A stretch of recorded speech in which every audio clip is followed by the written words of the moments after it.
दोस्तों, आज मैं आप लोगों को एक एचआर की एटीट्यूड से रिलेटेड इन्फॉर्मेशन शेयर करने जा रहा हूँ। और ये जो मैं इन्फॉर्मेशन शेयर कर रहा हूँ इसके पीछे एक रीज़न है। आज मेरी एक जैन के 2021 का फर्स्ट ये क्लाइंट मीटिंग थी हमारी, और मैं अपने टीम के साथ गया हुआ था। और जिनसे मेरी मीटिंग हुई वो अप्रॉक्स 20 ईयर्स का उनके पास एचआर में ही वर्क एक्सपीरियंस है। तो बहुत कुछ इंटरेक्शन रहा। उस इंटरेक्शन के बाद कुछ रियलाइजेशन आई मेरे पास। उस रियलाइजेशन को मैं आप लोगों से शेयर कर रहा हूँ। दोस्तों, अभी का जो बिजनेस कंटेक्स्ट है, इसमें जो एचआर प्रोफेशनल्स हैं उनका जो एक बार है वो काफ़ी रेस कर दिया गया है, काफ़ी आगे बढ़ा दिया गया है। और इसी वजह से अभी एक्सपेक्टेशन भी काफ़ी हाई है। और ये मैं आपको एक चीज़ बताऊं, जिनके पास ये 15 या 20 ईयर्स का वर्क एक्सपीरियंस है, जो खास के एचआर में, वो जरूरी नहीं है जो आज के करंट सिनेरियो में कामयाब होंगे ही। लेकिन कामयाब होने, अगर वो कामयाब होंगे तो एक ही कंडीशन पे, जो अपने नए रोल में आते हैं। क्योंकि अभी का न्यू एक्सपेक्टेशंस काफ़ी ऑर्गेनाइजेशंस का, और उस न्यू एक्सपेक्टेशंस को फुलफिल करने के लिए उन्हें नए रोल में आने पड़ेंगे। और नए रोल में कैसे आएंगे, तो उसके लिए उन्हें नई कॉम्पिटेंसीज डेवलप करनी पड़ेगी। और क्योंकि वजह है, अभी जितने सारे एम्प्लॉयज़ हैं जो कंपनीज में काम कर रहे हैं, वो डे बाय डे अपने स्किल्स को, अपनी नॉलेज को डेवलप कर रहे हैं। और जब वो डेवलप करते हैं तो उसके वजह से उनका एक्सपेक्टेशन भी काफ़ी हाई हो रहा है।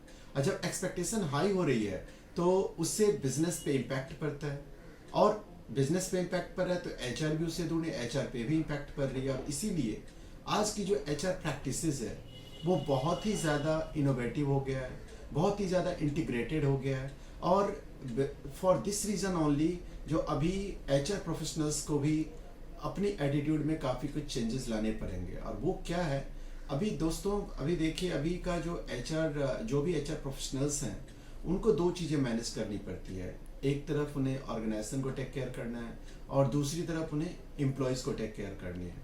Means HR professionals, as HR professionals जब आप काम करते हो तो आपको एम्प्लॉयज़ की कॉम्पिटेंसीज को टेक केयर करना पड़ता है। और जब आप एम्प्लॉयज़ की कॉम्पिटेंसीज को केयरिंग करते हैं तो उसके लिए आपको सेंसिटिविटी भी रखनी पड़ती है, कंपेशन भी रखना पड़ता है। साथ ही साथ आपको ऑर्गेनाइजेशन डिज़ाइन को भी देखनी पड़ती है, जो मैं ऐसा ऑर्गेनाइज स्ट्रेटजी बनाऊं जिससे खास के कोई भी एम्प्लॉय जो हमारे कंपनी में काम कर रहे हैं वो तो फायदे में है ही, साथ ही कंपनीज, कस्टमर्स, इन्वेस्टर्स, उनको भी जो है सो पॉजिटिव इफेक्ट हो उसका।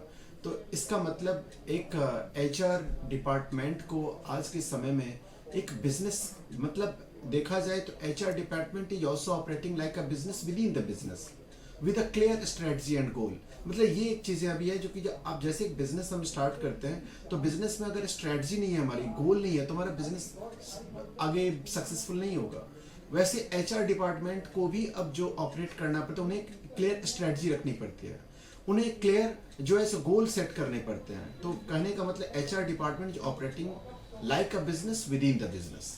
तो सो फ्रेंड, ये अभी एक्सपेक्ट किया जाता है एचआर से, जो वो अगर आप पीपल को केयर करो तो उसके कॉम्पिटेंसी को तो आपको केयर करना है विद सेंसिटिविटी। प्लस आप ऑर्गेनाइजेशन जो स्ट्रेटजी बनाते हो, उस ऑर्गेनाइजेशन स्ट्रेटजी जो बना रहे हो, तो उससे आपका खास के स्पेशली जो इन्वेस्टर्स हैं, जो कस्टमर्स हैं, जो बिजनेस है, वो पॉजिटिवली अफेक्टेड हो। नेक्स्ट, इसके बाद अभी एचआर के लिए एक सबसे बड़ी एक और चैलेंज है, जो आपको एक तरफ टैलेंट को देखनी है और ऑर्गेनाइजेशन को देखनी है। टैलेंट मैनेजमेंट जो आप लोग सुने होंगे, अभी एक न्यू इनोवेटिव टर्म्स है, यानी कि आप टैलेंट को मैनेज करना। अब यहाँ पे क्या है, समटाइम्स एचआर टैलेंट को देखते हैं लेकिन वो एक्सक्लूड कर देते हैं बिजनेस को। इसके वजह से क्या होता है, उनकी पॉपुलैरिटी तो काफ़ी होती है। आप अगर टैलेंट को देखें तो आप पॉपुलर बहुत होंगे, लेकिन उससे आपका बिजनेस पे इम्पैक्ट पड़ता है। अगर आप बिजनेस को ही फोकस कर रहे हो और टैलेंट को अगर आप एक्सक्लूड कर रहे हैं तो उससे क्या होता है, जो जब आपके शॉर्ट टर्म तो सक्सेस आपको मिल जाती है, लेकिन लॉन्ग टर्म सक्सेस जब आपके बिजनेस में चाहिए तो उस वक्त में पीपल ही नहीं सस्टेन करते हैं। तो कहने का मतलब दोस्तों, जो एज ए एचआर प्रोफेशनल आपको टैलेंट और ऑर्गेनाइजेशन दोनों को टेक केयर करना पड़ेगा। मतलब दोनों को देखना पड़ेगा, मतलब दोनों को एक साथ लेके चलना पड़ेगा। You have to make up together, और उसको एक साथ आप लेके चलोगे तभी जाके आप कामयाब हो सकते हो, आप ऑर्गेनाइजेशन के गोल को अचीव कर सकते हो।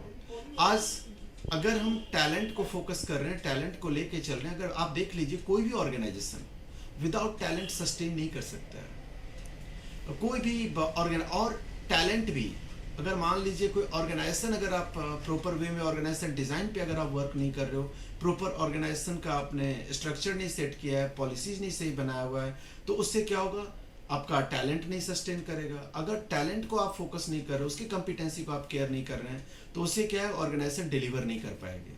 तो सो इन दिस वे आपको एक दोनों को लेके चलना है, और जब ऑर्गेनाइजेशन और टैलेंट आप दोनों को लेके चलते हो तो एक नए रोल आपको प्ले करनी पड़ती है, और ये नए रोल है वो है credible activist.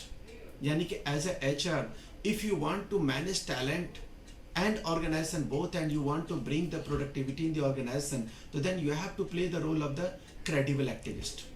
credible activist means क्या, तो इसका मतलब फ्रेंड जो अगर आप credible हो तो इसका मतलब आपके जो टैलेंट हैं वो टैलेंट आपके साथ रहेंगे, और आप अगर एक्टिविस्ट हो तो टैलेंट आपके साथ नहीं रहेगा। मतलब अगर आप सपोज दैट आपकी बिजनेस इम्पैक्ट आप अच्छा नहीं दे पाओगे, तो ये चीज़ आपको हमेशा ध्यान रखनी है, जो आपको क्रेडिबल एक्टिविस्ट का रोल प्ले करनी है, तभी आप टैलेंट और ऑर्गेनाइजेशन को एक साथ लेके चल सकते हैं।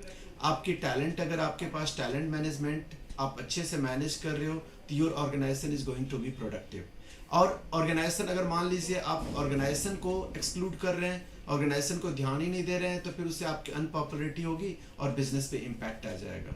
तो आज का जो ट्रेंड है at present, today's time is that it is the time of the HR with a attitude। मतलब अभी का जो टाइम है कि HR को एक एटीट्यूड के साथ काम करना पड़ेगा, और ये जो मैं आपको बातें बताया, इस बेसिस पे आपके एटीट्यूड में चेंजेस लानी पड़ेगी, और ये सारी चीज़ें आप जहन में जरूर रखेंगे, then only you are going to be successful in the corporate। So thanks everybody for watching।